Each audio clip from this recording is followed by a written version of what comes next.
Good morning and again welcome back to my daily blog. এই দেখো, ওদের তরফ থেকেও তোমাদেরকে গুড মর্নিং। আর এখন তো আমার দিনগুলো এভাবেই কাটছে, তাই সকাল সকাল উঠে একটু চা বিস্কুট খেয়ে চলে গেছিলাম আবার ওদের একটু দেখাশোনা করতে, কারণ আমার সাথে সাথে এই দুষ্টুটাও যে ওদের সাথে আছে। আর এখানে তোমাদের বলছে যে আমার একটা ভাগ্নি আর দুটো ভাগনা হয়েছে।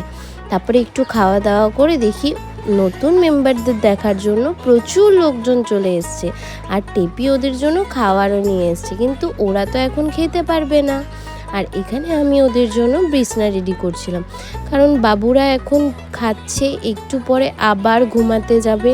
আর বিশ্বাস করো, এখন আমার দিন এইভাবেই কাটছে, মাত্র 2 ঘন্টা করে ঘুমাতে পারছি, সারাটা রাত এখন ওদের জন্য জাগতে হচ্ছে আমার। একটা নতুন এক্সপিরিয়েন্স, কিন্তু খুবই ভালো লাগছে ওদের জন্য। ওদেরকে দেখে আর কোনো কষ্ট মালুমই পড়ে না। তো বাই।